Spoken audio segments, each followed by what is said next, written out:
My house, gone. My memories, bulldozed without warning. And for what? A power-hungry HOA president playing God with other people's lives. The sheer arrogance, the total disregard, it makes my blood boil. I served this country, followed every rule, and they treated me like trash. Karen HOA thought I'd roll over. But now? Now she's going to regret ever learning my name. They say retirement is the time to finally relax. After decades in the field, I believed it. I traded in classified case files for quiet mornings, covert ops for tending the backyard roses. My name is Harold Thomas, and all I wanted was peace. Brook Hollow Meadows had seemed perfect, a charming suburban neighborhood, neatly trimmed hedges, polite nods from neighbors, and an HOA that promised community excellence. I should have known. The real threats aren't always carrying guns, they wear pearl earrings, wield clipboards, and quote bylaws like scripture. Still, nothing could have prepared me for this. The moment I turned onto my street that Saturday, something felt off. The birds were quiet. No kids on bikes. Then I saw it. Or rather, what wasn't there. My home, my refuge, was gone. Reduced to rubble. Splintered beams, crushed furniture, shattered glass, all spread like battlefield debris. A bulldozer still idled nearby, its operator frozen mid-exit. He knew. They all knew. And standing there, the smell of dust in my lungs, one thought rose through the silence: they demolished the wrong damn house. And now, they'd meet the wrong damn man. I didn't survive decades in federal operations just to be bulldozed by a neighborhood tyrant. Karen HOA had no idea what she started. At first, I thought I had the wrong street. The house I'd built, brick by brick with retirement savings and careful planning, was reduced to nothing but a jagged scar in the earth. No warning, no notice, no permission. Just obliteration. A construction crew stood in the dust cloud like guilty statues. One guy tried to mutter something about orders, but I wasn't listening. My blood roared louder than his excuses. I wasn't just angry. I was violated. My name is Harold Thomas. I spent 3 decades dismantling criminal networks for the federal government. I've seen corruption in every form, from cartel-backed city officials to warlords playing mayor. But never in my life did I think the biggest abuse of power I'd face would come from the Homeowners Association. I marched straight to the crew chief, jaw tight, fists clenched. Who authorized this? I asked, voice low, trembling with barely restrained fury. He stammered something about Karen HOA. Said she signed off on the demo. I could practically feel my pulse pounding through my teeth. Karen HOA, the iron-fisted, self-appointed queen of Brook Hollow Meadows HOA. The same woman who once fined my neighbor for having a lavender mailbox. I called the HOA office right there, standing in the wreckage of my life, dust in my lungs and heartbreak in my chest. Lisa, the secretary, picked up. Tried to deflect. Said Karen was in a meeting. A meeting? I had just watched my living room reduced to splinters. I told Lisa, in a voice sharp enough to slice through stone, that Karen had 5 minutes to come out or I'd come in. And when I came in, I wasn't walking, I was marching. Because this wasn't just incompetence. This was arrogance. This was the result of someone drunk on petty power who believed they could act without consequence. She bulldozed the wrong house. And now, she'd awakened the wrong man. When I walked into the Brook Hollow Meadows HOA office, the air felt colder than the crisp autumn wind outside. The front desk glimmered with polish and pretense, fake orchids in ceramic pots and a portrait of Karen HOA smiling like she ran a country, not a neighborhood. Lisa, the secretary, glanced up as I approached, her expression flickered between recognition and regret. I wasn't there for pleasantries. She opened her mouth, maybe to offer some weak excuse or fake concern, but I cut her off with a look. Not a glare, not a snarl, just the unwavering stare of a man who'd spent 30 years hunting criminals. She shrank behind her screen and picked up the phone with shaking fingers. Moments later, she whispered, "She'll see you now." I pushed through the heavy office door and found Karen perched behind a mahogany desk large enough to be mistaken for a judge's bench. She didn't rise. Instead, she leaned back in her leather chair and swirled the last sip of espresso in her cup, as if she hadn't just reduced a man's home to dust. She looked at me like I was the one who needed to explain myself. "Mr. Thomas," she said with a smile that didn't reach her eyes. "This must be about the demolition." The demolition. Like it was a minor inconvenience. Like she'd misplaced a file, not annihilated my sanctuary. I set a folded paper on her desk, my title deed. Proof. Legal ownership. Taxes paid. No violations. No warnings. Her expression cracked just slightly as she read it, but she quickly masked it with that plastic smirk of hers. "I see," she said smoothly. "There must have been a mix-up." A mix-up? My voice was calm. I'd learned long ago that control was more terrifying than rage. "You demolished my home. My property. Without cause. Without consent. That's not a mix-up. That's a violation of every law you're supposed to uphold." She shrugged. "The board approved it." "I checked with the board," I lied. "They knew nothing about it." That caught her off guard. I leaned forward. "You think being president of a homeowners association makes you untouchable. But let me be clear, what you did wasn't just overreach. It was illegal." Her fingers twitched, tapping nervously on her desk. She'd finally started to understand. She didn't bulldoze a house. She bulldozed the life of a federal agent. And now I was coming for hers, with the law as my wrecking ball. The moment I stepped out of the HOA office, the air seemed different, thicker, charged, like a storm was brewing beneath the surface. My conversation with Karen Mila hadn't satisfied a damn thing. If anything, it had raised more red flags than answers. The way her eyes darted when I mentioned the board. The subtle tension in Lisa's voice. Something was off. And when you've spent your life tracking down the kind of people who think they're above consequence, you learn to trust your gut. That night, I couldn't sleep. My house, what used to be my house, was still a debris field. I found myself walking the perimeter with a flashlight, crunching over glass, nails, broken memories. And then, something caught my eye, a metal glint poking out from under a collapsed support beam. Curiosity turned to dread as I knelt and pried it loose. A rusted lockbox, the kind that didn't belong to a normal homeowner. It was dented, partially cracked open from the demolition, but still intact. Inside? Not tools. Not personal keepsakes. Documents. Dozens of them. Yellowed property deeds. Checks. A ledger with names I recognized, neighbors who'd suddenly moved out, homes that had mysteriously gone up for sale. Some had red excess next to them. Others had notes. Non-compliant. Delayed. And then, a photo. Karen Mila smiling next to a man I knew too well, Jeffrey Rowan. A developer. A con man. A ghost. Vanished 5 years ago during an active federal investigation. That case had gone cold, until now. My heart pounded. Not from fear, but from the anticipation of what this meant. This wasn't just negligence. This wasn't even corruption. It was conspiracy. A cover-up. Maybe worse.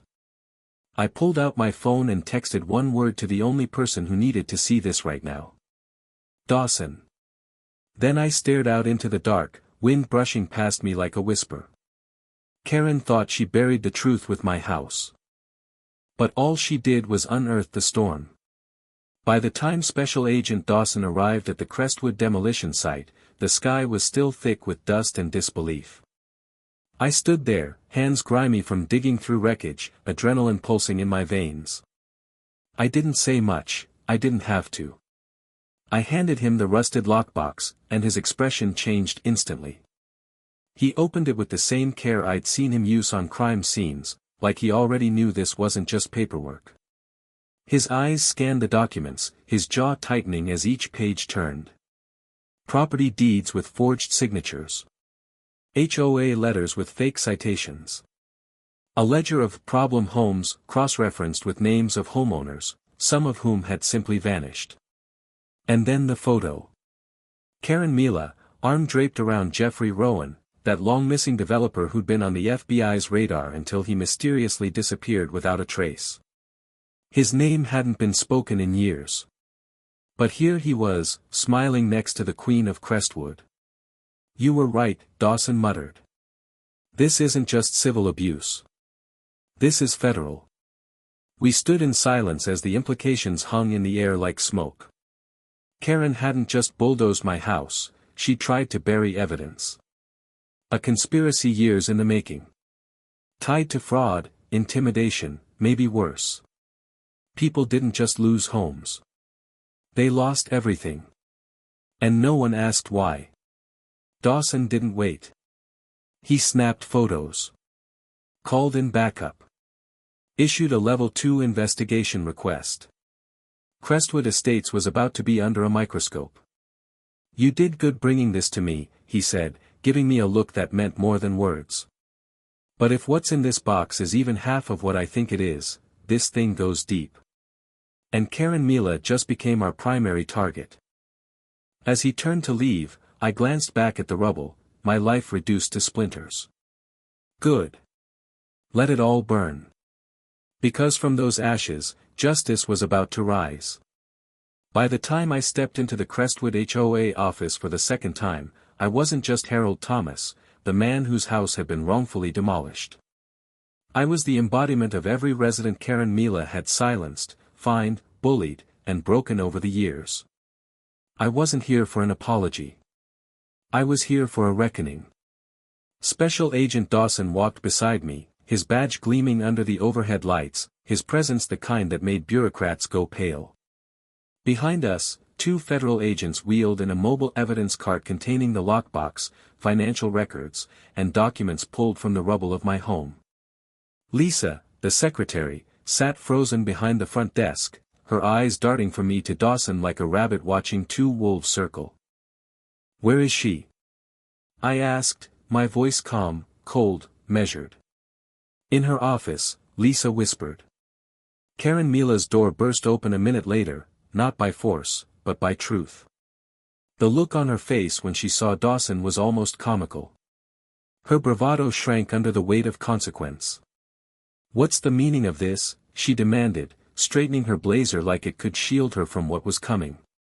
"Karen Mila," Dawson began, stepping forward with federal authority pulsing in his tone, "you are the subject of a federal investigation into conspiracy, fraud, and obstruction of justice." I stepped forward then, placing a photograph on her desk, the one of her with Jeffrey Rowan, the vanished developer linked to multiple, condemned, homes. Her eyes widened. That's when it hit her. She wasn't the one holding the power anymore. "You thought demolishing my house would cover this up," I said. "But you buried your own downfall." She sputtered, denial already forming on her tongue. But Lisa, quiet, loyal Lisa, rose from behind the desk, voice trembling but clear, "I have emails. Records. She made me forge documents. I'll testify." That was the final blow. Not a fist. Not a threat. But truth, spoken by someone Karen never expected to betray her. Dawson handed Karen a subpoena and a summons. "You'll be answering to the law now." I looked her dead in the eye. "You abused power for too long. Today, that power dies." And in that moment, surrounded by agents, witnesses, and truth, I wasn't just a victim anymore. I was justice. The days that followed Karen Mila's official subpoena were quieter, but not in a comforting way. It was the stillness before a storm. The kind of quiet where people whisper in grocery store aisles and avoid eye contact in HOA meetings. I could feel the undercurrent of tension humming through Crestwood Estates. Every time I walked past my neighbor's lawn, conversation stopped mid-sentence. Not out of fear, but out of anticipation. Something had shifted. They all knew it. The kingmaker of Crestwood had been knocked from her perch, and now, the whole community was waiting to see if she'd claw her way back or crumble completely. Meanwhile, I worked with Special Agent Dawson to organize the evidence into a clear, unshakable narrative. Transaction ledgers, fake inspection orders, coercive emails, it was all there. My garage became a war room. Blueprints and maps were taped to the walls, photos pinned like a web of truth wrapping tighter around Karen with each connection. At night, I barely slept. I kept replaying her smug face in my mind, how she'd waved away the destruction of my home like it was a clerical error, not the obliteration of my life. But I wasn't alone. Neighbors began quietly reaching out. A man 2 streets over shared that Karen had threatened to condemn his backyard shed if he didn't repaint it. A widow on Cypress Lane confessed she'd received surprise fines every month after refusing to sell her house, until she finally gave in and moved. Their stories were different, but the fear was the same. Karen hadn't just ruled with rules, she'd weaponized them. I knew then, exposing her wasn't just about me anymore. It was about all of them. Every neighbor too scared to speak up, every voice silenced by bureaucracy and intimidation. The people of Crestwood were waking up, and I wasn't just going to be their symbol, I was going to be their sword. The courtroom was packed, press, neighbors, city officials, and even former HOA board members who once trembled under Karen Mila's gaze now sat on the edge of their seats, waiting to see if justice would finally balance the scales. I sat in the front row, hands folded, back straight, calm on the outside but boiling on the inside. Months of trauma and turmoil, sleepless nights, and legal red tape had led to this moment. Karen sat just feet away from me, looking far less polished than usual. Gone was the power suit, replaced with a stiff blouse that couldn't mask her unraveling. Her eyes darted between the prosecution's exhibits, photos, receipts, forged signatures, until they landed on the one thing that silenced even her, the metal lockbox. The courtroom hushed as Special Agent Dawson took the stand and detailed how the box, discovered in the rubble of my home, contained enough evidence to blow open a conspiracy Karen had buried for years. The moment her forged inspection orders were read aloud, Karen flinched. The jury saw it. Everyone saw it. Poetic justice doesn't arrive with a parade, it arrives with receipts and silence. And then, vindication, guilty. The judge's voice rang out like thunder, sentencing Karen not only to prison but to a permanent fall from grace. No more meetings. No more gavel. No more playing queen over a kingdom of fear. Outside the courthouse, neighbors gathered, those she fined, bullied, silenced. They clapped. Some hugged me. Lisa, her former assistant, wept quietly, finally free from the iron leash. Rick brought a lawn chair and raised a soda can in my direction. Told you she'd trip on her own crown, he said with a grin. It wasn't just my win. It was ours. The whole neighborhood watched the tyrant fall, one carefully documented lie at a time. And it was beautiful. The fall of Karen Mila wasn't just a courtroom spectacle, it was a community awakening. As news of her conviction rippled through Crestwood Hills, something shifted in the air. For the first time in years, residents stepped out of their homes not with suspicion or fear, but with tentative hope. I remember walking down my street the day after her sentencing and seeing porch lights turn back on, wind chimes tinkling in the breeze, and children chalking the sidewalks without looking over their shoulders.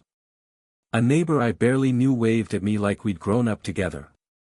I waved back, slower, stunned. The fear Karen had cultivated had evaporated overnight. The HOA, stripped of its tyrant, was in disarray.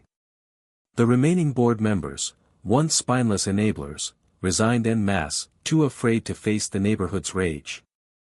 With no formal leadership left, the community held an emergency gathering in the local park. Dozens showed up, more than had attended any HOA meeting in years. Rick stood on a picnic table with a bullhorn, cracking jokes and calling it the first annual Anti-Karen Summit.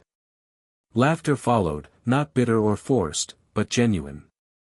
It felt surreal. That day, we voted, on everything.